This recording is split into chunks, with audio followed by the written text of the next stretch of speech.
से लिखती हैं, सर नमस्कार, मैं बड़ी दुविधा में जी रही हूँ आजकल। मेरे पापा एक बैंकर हैं और मेरी मम्मी एक हाउस मेकर हैं। मेरे पापा मुझ पर शादी का दबाव बहुत ज़्यादा बनाए हुए हैं। मैं उनको कई बार कह चुकी कि मुझे पढ़ना है और मुझे अपना सिलेक्शन लेना है, लेकिन वो सुन नहीं रहे हैं। कभी कभी मन करता है कि मैं घर से भाग जाऊं। निशा, निशा का जो ये सवाल है कि मैं घर से भाग जाऊं, सवाल इस बात का नहीं है कि मम्मी पापा शादी का प्रेशर बना रहे हैं। सवाल इस बात का है कि मैं घर से भाग जाऊं। मेरे प्यारे बच्चे, आपके जीवन में सबसे ज्यादा इंपॉर्टेंट है एक ऐसा फेज आना जिसे हम कहते हैं जिम्मेदारियों का फेज। और ये आपकी लाइफ में आज नहीं तो कल आएगा ही आएगा। शादी आपके जीवन का एक बहुत बड़ा ट्रांजिशन है। सब चीजें बदलती नजर आएंगी। आप उस चीज के लिए मेंटली और फिजिकली तैयार होंगे, आज नहीं तो कल। अब आपके इस सवाल का विश्लेषण करते हैं। पापा एक बैंकर हैं, शादी का दबाव बनाए हुए हैं। मम्मी एक हाउस मेकर हैं, शादी का दबाव बनाए हुए हैं। आपने कभी महसूस किया कि मम्मी या पापा आपको क्यों डांटते हैं? क्या वजह हो सकती है उनके डांटने की? वो आपके दुश्मन तो है नहीं। उनके डांटने की वजह मैं आज आपको समझाना चाहूंगा। एक पिता अपने बच्चों को इसलिए डांटता है कि जिस संघर्ष करके एक पिता जिस लेवल पर पहुंचा है, उसने समाज में जो इज्जत पाई है, उसने अपने इनकम के जो सोर्स बनाए हैं, वो उम्मीद करता है कि उसकी संतान उससे कहीं ज्यादा अच्छे दर्जे पर पहुंचे।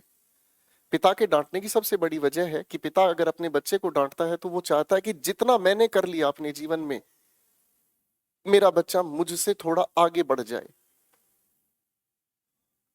एक मम्मी अपने बच्चे को केवल तब डांटती है जो संघर्ष एक माँ ने अपने परिवार को संभालने में दिया है ना, वो संघर्ष उसके बच्चे कभी ना झेले। तो मम्मी और पापा का आपको डांटना, आप पर दबाव बनाना, ये बिल्कुल जायज है। अब आपके मन में जो विचार आया कि कभी कभी मन करता है कि मैं घर से भाग जाऊं, मेरे बच्चे इस बात को बड़े ध्यान से समझना। घर से भागने का मतलब ये है कि आप फिकल माइंडेड हैं। कहीं ना कहीं आप जिम्मेदारियों से भागने की सलाह दे रहे हैं, मुझे नहीं, अपने आप को। मेरे बच्चे, आपको आज नहीं तो कल जिम्मेदारियों के इस माहौल को अपनाना पड़ेगा। अब आते हैं आपकी इस प्रॉब्लम का सॉल्यूशन क्या हो। आपकी इस प्रॉब्लम का सॉल्यूशन निकल सकता है एक तरीके से। किसी भी दिन जो भी आपको ठीक लगे, जिस दिन पापा का मम्मी का बहुत अच्छा मूड हो, उनके साथ बैठना, उनके साथ बैठकर अपनी बातें बड़े खुलकर उनको कहने की कोशिश करना।